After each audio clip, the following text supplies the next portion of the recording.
ପାଇବାର ମାନେ ହକ୍ କରିବା ବା ଆଲିଙ୍ଗନ କରିବା ନୁହେଁ। ଭଲ ପାଇବାର ମାନେ ଗେଲ କରିବା ନୁହେଁ। ଭଲ ପାଇବାର ମାନେ ଡେଟ୍ରେ ନେଇକରି ଖୁଆଇବା ନୁହେଁ। ଭଲ ପାଇବାର ମାନେ ଦାମୀ ଗିଫ୍ଟ ଦେବା ନୁହେଁ। ଭଲ ପାଇବାର ମାନେ କୌଣସି ଜିନିଷ ସହିତ ସମ୍ପର୍କିତ ନୁହେଁ। ଭଲ ପାଇବାର ମାନେ ହେଉଛି ଆପଣ ଯାହାକୁ ଭଲ ପାଉଥିବେ ସେ ଆପଣଙ୍କ ଜୀବନର ସବୁ ଦୁର୍ବଳତାକୁ ଜାଣିଥିବ।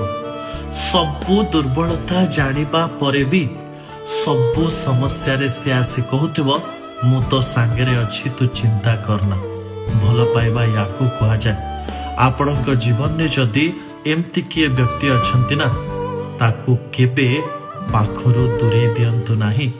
ସେମାନେ ଭଗବାନଙ୍କ ଦ୍ୱାରା ଆପଣଙ୍କ ପାଖକୁ ପଠାଯାଇଛି ଭାବିକିରି ତାଙ୍କୁ ଭଲ ପାଆନ୍ତୁ ଆଉ ଦୁନିଆକୁ ଖୁସିର ସହିତ ବଞ୍ଚନ୍ତୁ।